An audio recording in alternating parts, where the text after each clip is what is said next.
Hey guys, StarCraft here, and I'm think since my videos, my spotlight's been starting to take a lot more time. I've started a new series of videos that I'm hoping are going to be a lot shorter. Mostly, they're going to be talking about specific topics that are either not, they're too recent enough to going on to do a full video about, or they're still ongoing stuff or whatnot, or they could be other things that are comic related. They might be who knows what. What am I talking about? Well, that's actually what I'm going is. Sorry, that made absolutely no sense. Let me phrase that. I'm going to be calling these series just simply what I think about, or what I thought about, out of it in the past tense. But usually I'm going to try and keep it recent, so it's mostly going to be what I think about. Well, in this case, for these first three inaugural episodes, I will be talking about recent characters that have come to light in the past couple months or so, or a year or so, depending on how you look at it. And, well, for the inaugural one, I'm going to be talking about someone who I talked about once before, but haven't brought up in quite a while. And that's introduced in Adam Glass's the post-Justice League No Justice era of Teen Titans. And I'll just show you the crush.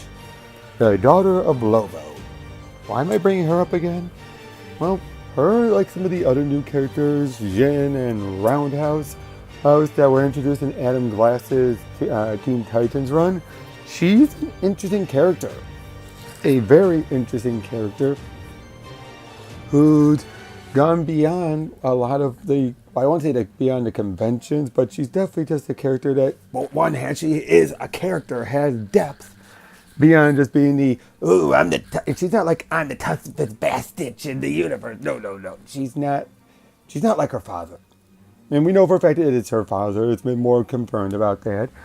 And, well, sorry about that. You'll probably be hearing the dogs in the background. Hopefully the music will drown it out a bit more. But basically, what do I like about her? Well, one, she's tough, obviously. I mean, look at some of these feats holding up a whole range of a building above her, a la Hulk from Secret Wars in a way. Although that was a mountain, but still. Even Robin admits what she likes in skills. She has and a whole bunch of sheer force of will. And, hold on a second. Lighting wasn't working right. But yeah, even Damien is saying he's impressed by her. And, well, again, she's just this character who seems to have no nonsense, but she's not evil. She's a teenager. As you remember also from the issue 25 review that I did a while back, a lot of what she's doing and a lot of her stuff, her upbringing, was because she was raised by parents that weren't the greatest. They were mostly drug users, but they still tried their hardest. And for a long time, she thought she was a daughter of a good guy, like Superman.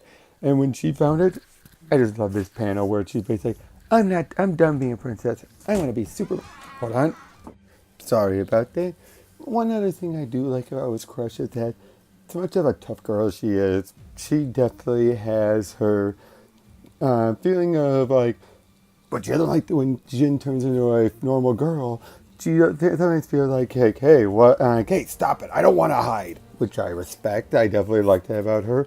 The other thing I like though is that she's basically, even when Christopher Priest wrote her one little bit in the Deathstroke part of the crossover with Deathstroke, when she actually had to go undercover in disguise, she even had to ask Jen, what, you don't think I look pretty enough?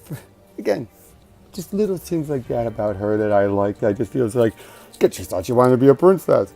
And again, she's not that bad at looking of a girl. Just, the way her face looks. How it's clearly she's connected to Lobo and things like that. But again, it's just find that so adorable about her. And be right back. Sorry. But anyway, she said like, yeah, I'm going to be like Superman. It only took until she was in her teens when she finally found out, wait, given how she looked and everything, like, my father was Lobo, a bad guy, and actually she got mad. Again, don't blame her. The other thing I do like about that, she has her chain, she eventually gets it back again, that was sentient. Now, Lobo's known for his chain and all that, but for hers to be sentient and all that, that's an interesting case. don't know if that's from her mother, because we still don't know about who her mother is. They kept saying it was going to be in 25, but nope, we just found out about who raised her. But here's one of the other big things I like about her. She is a lesbian. And we find it out through her developing feelings for the new character of Djinn. But at the same time, while it is there, and you're like, oh, she likes her, that's as far as it really goes at first. And even then, it's not. But then when she finds out that Djinn is having a liking for Robin, or Damien, then that gets her all kinds of pissed off because she thought Djinn returned the feelings, which is completely understandable. And then once, after a bit of coaxing from Roundhouse, she's told, give it a go. What do you got to lose? She takes it. And then, given how recent events have gone, yeah, everyone's pissed off at Damien. What took him so long? And who knows how things are going to go right now. But yeah, she is a lesbian, but that's just part of who she is. It's not like that's all she is. It's not like, you say, oh, she's a butch lesbian. She's more of a badass lesbian, I would say. Where, again, you looked at her, except for her liking for Djinn, you would not have been able to tell. In fact, you would think there was something going on with her in Roundhouse at first. But again, very tight friendship there. And again, and she only brings it up after she talks to Roundhouse. And Roundhouse says, like, what are you, a lesbian? A lesbian? Yeah, I am. And then nothing else of it. Again, it's not like every moment she's like, oh, hey, look at that guy. I like girls. Nothing like that. And again, it's just written very well. Maybe it might help because she's one of the teammates, but she's not one of the main focal points most of the time. Who knows? But again, it more adds depth to her character more than it does make her a one-note character, which I do like. I think Adam Glass and Bernard Chang, who and her creators, really just added so much to her that you just feel like she's more than just the daughter of Lobo. She's a titan. She's been doing this stuff, especially once after. She does it for her own selfish reasons. That much is true.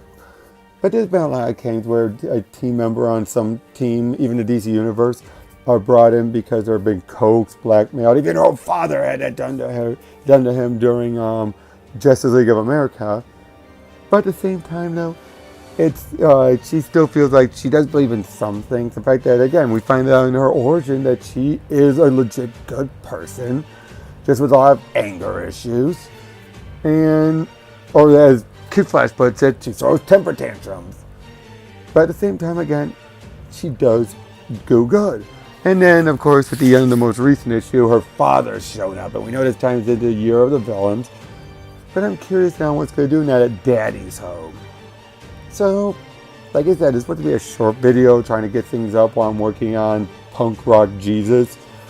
It'll probably be throughout any of my other spotlights now. But that's what I want to say is, I think she's an interesting character.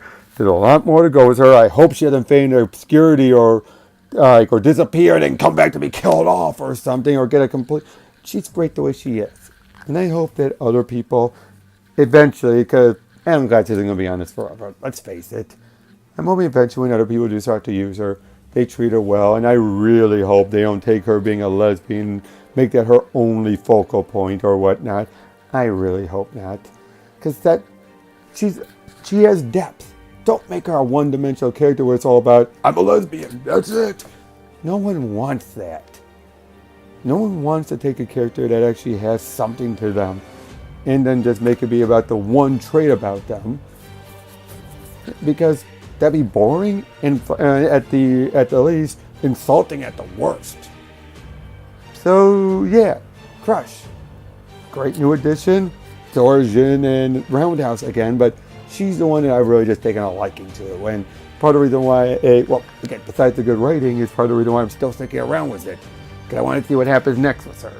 Can't wait to see what happens with her dealing with her father. And I'll get Punk Rock Jesus out a lot sooner. But until then, catch you guys later. See ya.